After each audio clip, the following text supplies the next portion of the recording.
Vitamin D के बहुत सारे सप्लीमेंट्स मार्केट में अवेलेबल हैं। आज इस वीडियो के थ्रू वो जानेंगे कि वो सप्लीमेंट्स क्या हैं, कौन कौन से सप्लीमेंट्स हैं जो आप उसे ले सकते हैं और क्या साइड इफ़ेक्ट्स आपको उन सप्लीमेंट्स की वजह से हो सकता है। इस बारे में इस वीडियो में आज बात करने वाले हैं। विटामिन डी एक बहुत महत्वपूर्ण विटामिन है जो आपके कैल्शियम लेवल, आपके फॉस्फेट लेवल, आपके शरीर में बोन्स को अच्छा रखने में बहुत महत्वपूर्ण है। इसकी कमी की वजह से अक्सर आपकी बोन्स बहुत ज़्यादा वीक हो जाती हैं, आपको चलने फिरने में दिक्कत होती है, आपके पैर मुड़ जाते हैं। इसकी कमी ज़्यादातर क्योंकि हम बहुत ज़्यादा आजकल सनलाइट में, हम सूरज की रोशनी नहीं लेते हैं, हम सुबह जल्दी कहाँ उठते हैं आजकल, और साथ में हम शाम को भी वॉक के लिए नहीं जाते हैं। ऐसी वजहों से विटामिन डी अक्सर कम हो जाता है। ऐसे समय पर हमारे लिए ऑप्शन जो बनता है वो या तो नॉन वेजिटेरियन डाइट बनता है, जो कि बहुत ज़्यादा मात्रा में हमको लेनी पड़ेगी, उसके बाद ही हमें विटामिन डी मिलेगा। या दूसरा चीज़ जो बहुत इजीली मार्केट में अवेलेबल है वो है सप्लीमेंट। जब हम सप्लीमेंट्स की बात करते हैं तो हम बहुत जल्दी अट्रैक्ट हो जाते हैं कि ठीक है, एक गोली ही तो खानी है, एक पाउच ही तो पीना है, एक ही दिन में सब कमी पूरी हो जाएगी। लेकिन कभी कभी हम ये भी भूल जाते हैं कि मानव शरीर इस तरह से बना हुआ है कि आप उसकी पूर्ति फूड से, अपनी अच्छी डाइट से, अपने जो बाहर नेचुरल रिसोर्सेज भगवान ने दिए हैं, हमें उससे उसे पूर्ति करनी है, ना कि आर्टिफिशियल तरीके से। जब सप्लीमेंट्स की बात करते हैं तो बहुत सारे तरह के सप्लीमेंट्स मार्केट में मिल रहे हैं। एक आपको एवरीडे डोजेज के हिसाब से मिलेगा। कुछ सप्लीमेंट्स इस तरह के होते हैं कि बहुत सारे विटामिन्स उसके अंदर मिल जाते हैं, बहुत सारे मिनरल्स मिल जाते हैं, और उस तरह के कुछ सप्लीमेंट्स आते हैं मार्केट में। कुछ सप्लीमेंट्स क्या होते हैं जिनके अंदर आपको स्पेशली विटामिन D3 मिलेगा। एक नॉर्मल आप रोज लेने वाला सप्लीमेंट भी मिलता है आपको। कुछ सप्लीमेंट्स आपको वीकली मिलते हैं, जैसे कैल्सिरोल पाउच हो गया, वो वीकली हो गया, या विटामिन D3 के 60,000 की जो डोजेज आती है वो भी आपको ऐसी मिलती है कि आपको वो वीकली लेनी है। तो एक तो वीकली टाइप हो गए और आपको एक एवरीडे डोजेज के हिसाब से हो गए। तो ये तो हो गई कुछ टैबलेट और कैप्सूल्स।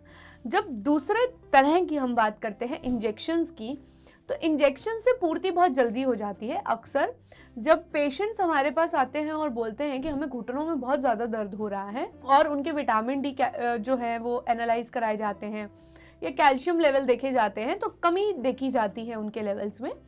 ऐसे समय पर हम क्या बोलते हैं कि आपको विटामिन डी के इंजेक्शंस ले लेने चाहिए अगर आपकी पूर्ति नहीं हो पा रही है। तो इंजेक्शंस की बात करें तो एक गाढ़ा इंजेक्शन आपको दिया जाता है विटामिन डी का, और वो आपको बोला जाता है लेने को।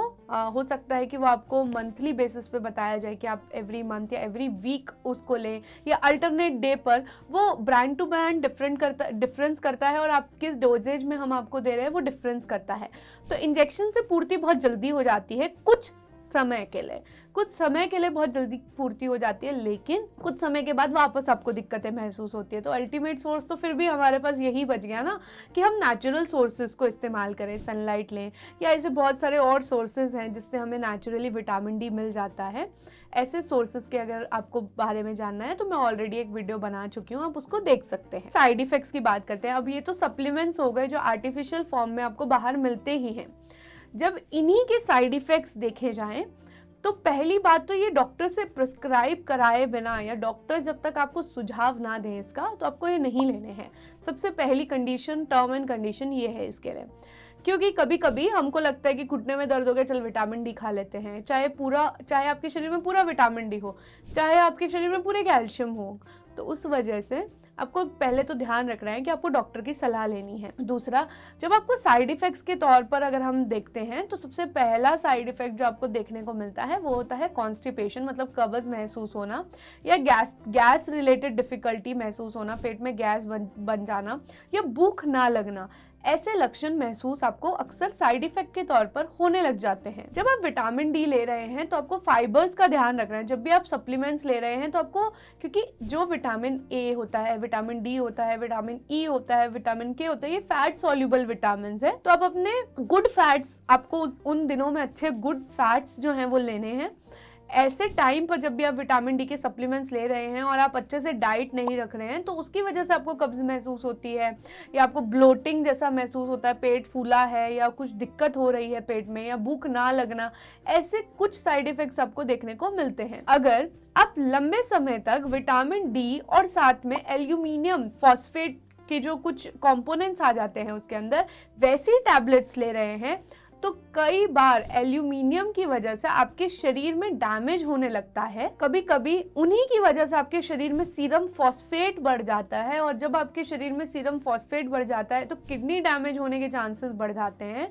तो विटामिन डी बहुत लंबे समय तक अंधाधुन लेने की वजह से, विटामिन डी की वजह से, बहुत ज़्यादा होने की वजह से आपको किडनी फेलियर के लक्षण भी महसूस हो सकते हैं, तो आपको इस पर ध्यान रखना है। दूसरा, कभी कभी विटामिन डी या कैल्शियम लेवल ज़्यादा बढ़ने की वजह से या कुछ प्रॉब्लम होने की वजह से, बहुत ज़्यादा विटामिन डी लेने की वजह से आपको हार्ट रिलेटेड दिक्कतें या फिर आपके शरीर में धड़कन बढ़ जाना एकदम से, टेकीकार्डिया, या फिर हार्ट की जो कॉन्ट्रैक्टिबिलिटी है, जो हार्ट जिस तरह से मूवमेंट करता है उसमें दिक्कत होने लग जाती है। इसे लॉन्ग टर्म लेने से आपको बीपी की दिक्कत, क्योंकि हार्ट अफेक्ट हो रहा है तो ब्लड प्रेशर कहीं ना कहीं इफेक्ट होने लग जाता है, तो इस वजह से आपको ये देखने को मिल सकता है। डलनेस, डिजीनेस जैसे लक्षण, मतलब पूरे दिन मन करना लेटे रह जाना या नशा जैसे रहना टैबलेट्स लेने के बाद, कैप्सूल्स लेने के बाद, अगर आपको ऐसा हो रहा है तो इसका मतलब आपको सूट नहीं कर रहा है। डॉक्टर आपको कोई और ब्रांड का या फिर कुछ और सॉल्ट्स मिक्स करके ये दे देंगे। जब आप ये कैप्सूल फॉर्म में लेते हैं तो अक्सर मुंह में सूखापन जैसे लक्षण आपको आने लगते हैं।